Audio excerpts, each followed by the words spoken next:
नमस्कार, मैं डॉक्टर रेणु कुमारी आज के इस वीडियो में आप सबका स्वागत करती हूँ।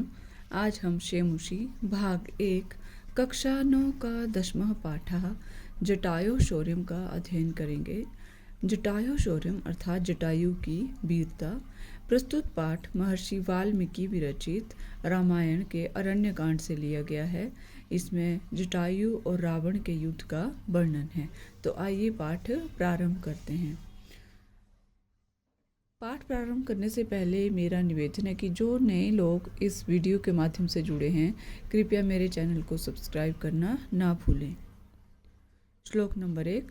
सा तदा करुणा वाचो विलपन्ति सुदुखिता वनस्पति गतम गृध्रम ददर्श्यायत लोचना। इसका अन्वय देखते हैं।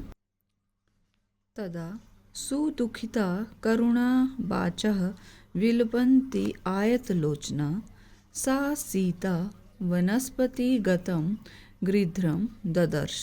अर्थात तदा तब सुदुखिता उस अत्यंत दुखी करुणा वाचा करुण वाणी से विलपन्ति विलाप करती हुई आयतलोचना आयत अर्थात विशाल नेत्रों वाली सा अर्थात सीता ने वनस्पति गतम वन में स्थित गृध्रम ददर्श अर्थात जटायु नामक गिद्ध को देखा। जब रावण सीता का हरण करते हुए उसे लेके जा रहा था, तब उस अत्यंत दुखी करुण वाणी से विलाप करती हुई विशाल नेत्रों वाली सीता ने वन में स्थित जटायु नामक गिद्ध को देखा। श्लोक नंबर 2। जटायु पश्य मामार्य ह्रियमाणां नाथवत् अनेन राक्षसेन्द्रेण करुणं पापकर्मणा। अन्वय है। हे आर्य जटायो अनेन राक्षसेन्द्रेण पापकर्मणा अनाथवत् ह्रियमाणां मां करुणं पश्य। अर्थात हे आर्य जटायु अनेन इस राक्षसेन्द्रेण राक्षस राज रावण के द्वारा पाप कर्म से अनाथवत अनाथ की भांति ह्रियमाणा अपहरण करके ले जाती हुई माम मुझ करुणम पश्य दुखी सीता को देखो। सीता जटायु को देखकर कहती है कि हे आर्य जटायु इस राक्षस राज रावण के द्वारा पाप कर्म से अनाथ की भांति अपहरण करके ले जाती हुई मुझ सीता को देखो। तम शब्दम अब सुप्तस्तु जटायुरथ शुश्रुवे निरीक्ष्य रावणं क्षिप्रं वैदेहीं च ददर्श सह। इसका अन्वय है। अथ तु अवसुप्तः जटायुः तम शब्दं शुश्रुवे सह च रावणं निरीक्ष्य क्षिप्रं वैदेहीं ददर्श। अर्थात इसके बाद अल्प निद्रा में अब सुप्तः अल्प निद्रा में सोए हुए जटायु ने तम अर्थात सीता के शब्दम उन शब्दों या आवाज को शुश्रुवे सुना सहच और उसने रावण को निरीक्ष्य देखकर क्षिप्रम शीघ्र ही वैदेहीं ददर्श सीता को देखा। इसके बाद अल्प निद्रा में सोए हुए जटायु ने सीता के उन शब्दों को सुना और उसने रावण को देखकर शीघ्र ही सीता को देखा। श्लोक नंबर 4। ततः पर्वत शृंगाव तीक्ष्णतुण्डः खगोत्तमः वनस्पतिगतः श्रीमान् व्याजहार शुभां गिरम। इसका अन्वय है। ततः वनस्पतिगतः पर्वत शृंगावः तीक्ष्णतुण्डः श्रीमान् खगोत्तमः जटायु शुभां गिरम व्याजहार। अर्थात ततः इसके बाद वनस्पतिगतम वन में रहने वाले पर्वत श्रृंगाभा, पर्वत शिखर के समान, कांतियुक्त, तीक्ष्ण तुंडः, तीक्ष्ण चोंच वाले, श्रीमान, शोभा संपन्न, खगोतमः, पक्षी श्रेष्ठ, खग जमा उत्तम अर्थात जो पक्षियों में श्रेष्ठ हो, खग होता है पक्षी और उत्तमा जो पक्षियों में श्रेष्ठ। जटायु ने शुभाम गिरम व्याजहार, शुभ वचन बोले। सीता को रावण के द्वारा ले जाते हुए देखकर जब उसने ऐसे करुण क्रंदन किया तब उस जटायु इसके बाद वन में रहने वाले पर्वत शिखर के समान, कांति युक्त, तीक्ष्ण चोंच वाले, तीखी चोंच थी जिसकी, शोभा संपन्न, ऐसी शोभा से युक्त पक्षी श्रेष्ठ जटायु ने शुभ वचन बोले। श्लोक नंबर 5 है निवर्ते मतिम नीचाम परदाराभिमर्शनात् न तत्समाचरेत धीरो यत परो अस्य विगर्हयेत। इसका अन्वय है हे रावण, नीचाम मतिम परदाराभिमर्शनात् निर्वतय धीरः तत् न समाचरेत यत् अस्य परः विगर्हयेत।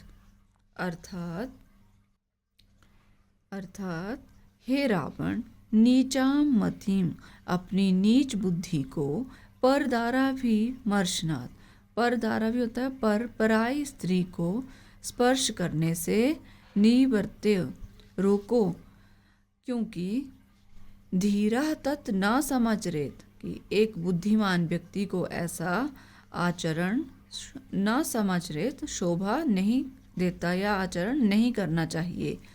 यत अस्य परः, जिसकी दूसरे लोग विगर्हयेत, निंदा करते हैं, कि हे रावण, अपनी नीच बुद्धि को पराई स्त्री को स्पर्श करने से रोको, क्योंकि एक बुद्धिमान व्यक्ति को ऐसा आचरण नहीं करना चाहिए जिसकी दूसरे लोग निंदा करते हैं। श्लोक नंबर 6 वृद्धो अहम त्वम युवा धन्वी सरथा कवची शरी न चाप्यादाय कुशली वैदेहीम में गमिष्यसि। इसका अन्वय है अहम जटायुः वृद्धः त्वं तु युवा सरथः कवची धन्वी शरी असि चाप अपि च मे जीवतः वैदेहीम आदाय कुशली न गमिष्यसि। अर्थात अहम, हे रावण, अहम, मैं जटायु, वृद्धः, वृद्ध हूँ, त्वम तु, और तुम तो युवा हो, सरथा, रथ युक्त हो, कवची, कवचधारी, धन्वी, धनुष बाण धारी हो, धन्वी धनुष, शरी अर्थात बाणधारी हो, अपि च में, फिर भी मेरे, जीवित रहते हुए, वैदेहीम, तुम सीता को आदाय लेकर, कुशली न गमिष्यसि, कुशल नहीं जा पाओगे। जटायु कहता है कि हे रावण, मैं जटायु वृद्ध हूँ और तुम युवा हो, रथ युक्त हो, कवचधारी हो, धनुष बाणधारी हो, फिर भी मेरे जीवित रहते हुए तुम सीता को लेकर सकुशल नहीं जा सकते। तुम्हारे पास तो इतना कुछ अस्त्र शस्त्र हैं और मैं सिर्फ पंखों और चोंच के सहारे ही लड़ाई करूँगा और मैं तुम्हें इसे नहीं ले जाने दूंगा। श्लोक नंबर 7 तस्य तीक्ष्ण नखाभ्यां तु चरणाभ्यां महाबलः चकार बहुधा गात्रे व्रणान् पतग सत्मः। इसका अन्वय है महाबलः पतग सत्मः जटायु तु तीक्ष्ण नखाभ्यां चरणाभ्यां तस्य रावणस्य गात्रे बहुधा व्रणान् चकार। अर्थात महाबला, उस महाबलशाली, पतग सत्मः, पक्षीराज जटायु ने अपने तीक्ष्ण नखाभ्याम, तीक्ष्ण अर्थात तीखे नाखूनों वाले, चरणाभ्याम पंजों से तस्य रावणस्य उस रावण के गात्रे शरीर पर गात्रे बहुधा व्रणान शरीर पर अनेक घाव कर दिए। अर्थात उस महाबलशाली पक्षीराज जटायु ने अपने तीक्ष्ण नाखूनों वाले पंजों से उस रावण के शरीर पर अनेक घाव कर दिए। श्लोक नंबर 8। तो अस्य सशरम चापम मुक्तामणि विभूषितं चरणाभ्यां महातेजा बभंजास्य महद्धनु। इसका अन्वय है ततः महातेजा जटायु अस्य रावणस्य मुक्तामणि विभूषितं सशरं चापं महधनु चरणाभ्यां बभंज। अर्थात ततः इसके बाद महातेजा जटायु उस महातेजस्वी जटायु ने अस्य रावणस्य उस रावण के मुक्तामणि मोतियों से विभूषितम सुसज्जित सशरम बाण युक्त चापम महधनु महान धनुष को चरणाभ्याम अपने पंजों से बभंज तोड़ दिया। अर्थात इसके बाद उस महातेजस्वी जटायु ने उस रावण के मोतियों से सुसज्जित बाण युक्त महान धनुष को अपने पंजों से तोड़ दिया। श्लोक नंबर 9। स भगन धन्वा वीरथो हताश्वो हत सारथी तलेन अभिजघानाशु जटायुं क्रोध मूर्छितः। इसका अन्वय है सह भगन धन्वा हताश्वः हत सारथी वीरथा क्रोध मूर्छिता रावणः आशु तलेन जटायुं अभिजघान। अर्थात सह जटायु के प्रहार से सह भगन धनवा टूटे हुए व रावण टूटे हुए धनुष वाले हताश्वा हत जमाश्वा अर्थात मारे गए घोड़ों वाले हत सारथी मारे गए सारथी वाले वीरथा अर्थात रथहीन रावण ने क्रोध मूर्छिता क्रोध से मूर्छित अर्थात अत्यधिक क्रोधित होकर आशु शीघ्र ही आशु तलेन जटायुं शीघ्र ही थप्पड़ से जटायु पर अभिजघान प्रहार किया। उस जटायु के प्रहार से टूटे हुए धनुष वाले मारे गए घोड़ों वाले मारे गए सारथी वाले रथहीन रावण ने क्रोध से मूर्छित या अत्यधिक क्रोधित होकर शीघ्र ही थप्पड़ से जटायु पर प्रहार किया। श्लोक नंबर 10। जटायु तम अतिक्रम्य तुंडेनास्य खगाधिपः वाम बाहून दश तदा व्यपहरत अरिंदमा। इसका अन्वय है तदा अरिंदमः खगाधिपा जटायुः तुंडेन तम अतिक्रम्य अस्य रावणस्य 10 वाम बाहून व्यपहरत।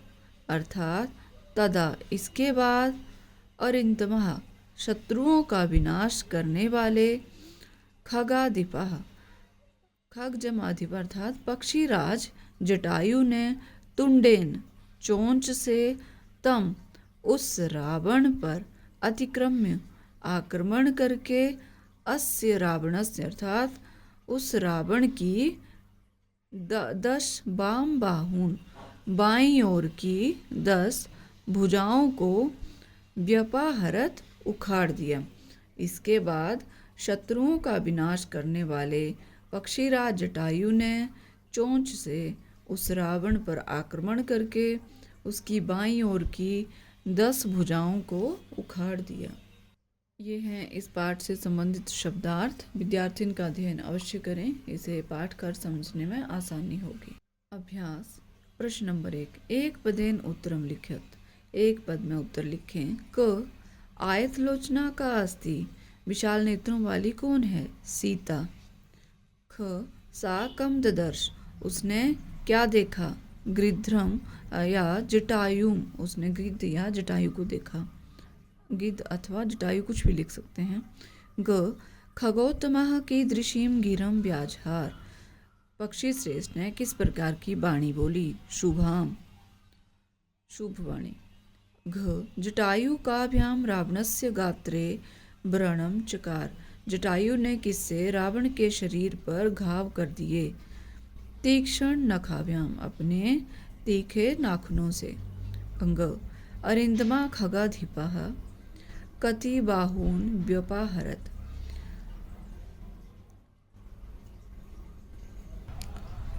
शत्रुओं को नष्ट करने वाले पक्षी श्रेष्ठ ने कितनी भुजाओं को उखाड़ दिया?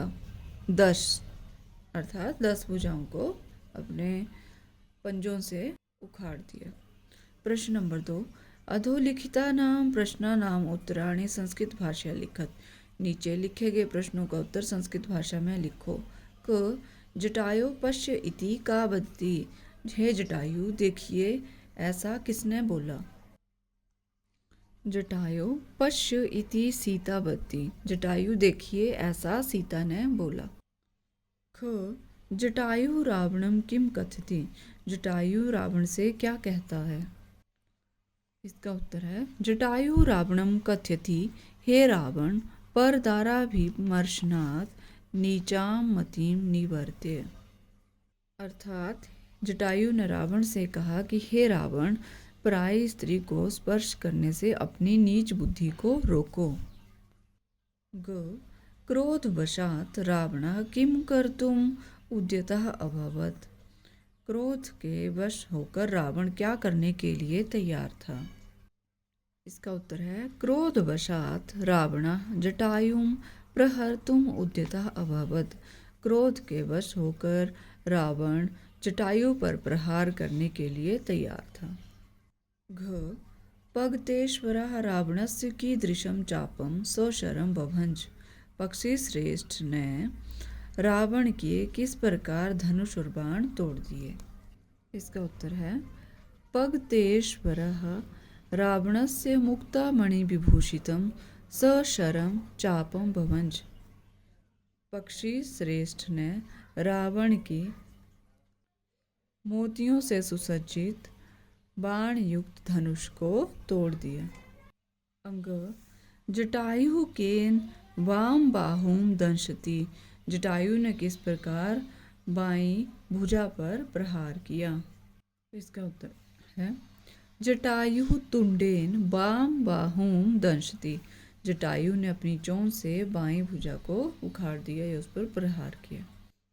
प्रश्न नंबर 3, उदाहरणम अनुसृत्य णिनि प्रत्यय प्रयोगम कृत्वा पदानि रचयत, उदाहरण का अनुसरण करते हुए णिनि प्रत्यय का प्रयोग करते हुए पदों की रचना करें। यथा जैसे गुण प्लस जमा णिनि गुणिन, दान प्लस णिनि दानिन,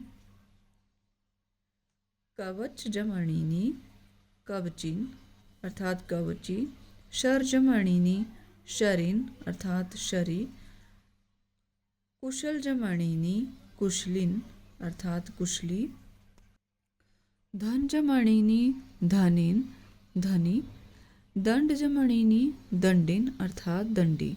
अ रावणस्य जटायोश्च विशेषणानि सम्मिलित रूपेण लिखितानि तानि पृथक पृथक कृत्वा लिखत, रावण के और जटायु के लिए जो विशेषण इस पाठ में प्रयुक्त हुए हैं वो सम्मिलित अर्थात एक साथ लिखे हुए हैं, उनको पृथक पृथक अर्थात अलग अलग करके लिखो। तो ये है मंजूषा, इसमें जो विशेषण है उनको देख लेते हैं। युवा सशरा वृद्धा हताश्वः महाबलः पदगसत्मः भगनधन्वा महागृध्रः खगाधिपः क्रोधमूर्छितः पतगेश्वरा सरथा कवची और शरी। ये है रावण, इस तरफ है जटायु। अब इनके विशेषण लिखते हैं। जो रावण के विशेषण है पहले उनको लिख लेते हैं। रावण का पहला विशेषण तो इसमें आया है युवा, सशरा हताश्वा भगन धनवा क्रोध मूर्छिता सरथा कवची और शरी। इसी तरह जटायु के विशेषण है वृद्धः, महाबलः, पतगसत्तमः, महागृध्रः, पतगेश्वरः और खगाधिपः।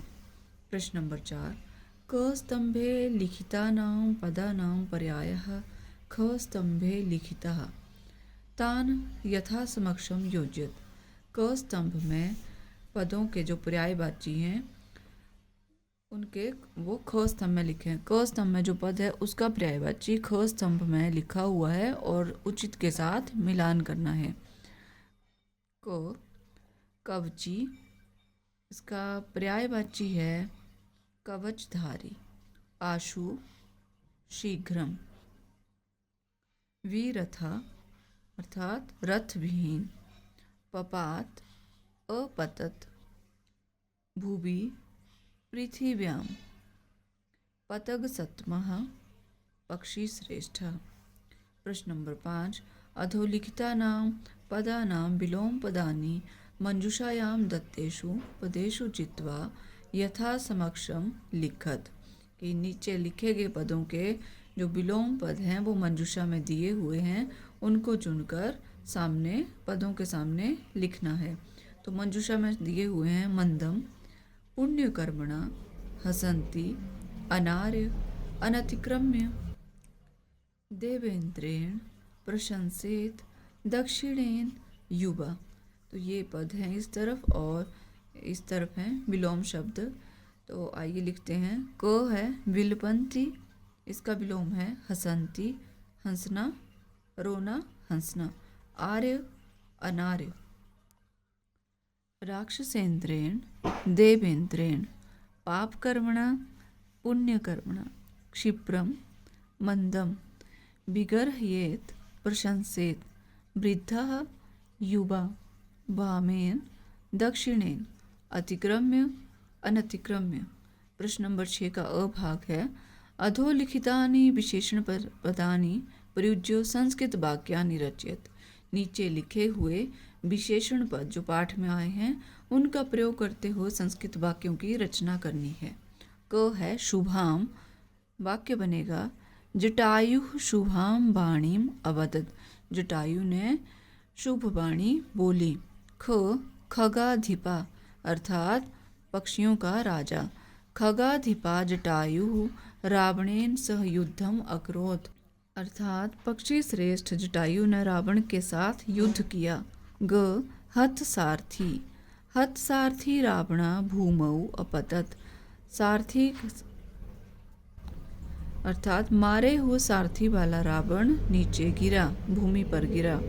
वामेन, त्वम वामेन हस्तेन किमर्थम खादसी, तुम बाएं हाथ से क्यों खाते हो। अंग कवची, कवची रावणः जटायुम तलेन अभिजगान। कवचधारी रावण ने जटायु पर थप्पड़ से प्रहार किया। प्रश्न नंबर 6 का आ भाग है। उदाहरणम अनुसृत्य समस्तम पदम रचयत। उदाहरण का अनुसरण करते हुए समस्त पद का रचना करो। समस्त पद की रचना करनी है। यथा त्रयाणाम लोकानाम समाहारा अर्थात त्रिलोकी। क पंचानाम बटानाम समाहारा पंचवटी। सप्तानाम पदानाम समाहारा सप्तपदी। अष्टानाम भुजानाम समाहारा अष्टभुजी। चतुर्णाम मुखानाम समाहारा अर्थात चतुर्मुखी। ये है हमारा पाठ जटायु शौर्यम। मैं आशा करती हूँ आपको ये वीडियो अवश्य पसंद आएगा। कृपया मेरे चैनल को लाइक, शेयर और सब्सक्राइब करना ना भूलें। मिलते हैं नेक्स्ट वीडियो में, तब तक के लिए धन्यवाद।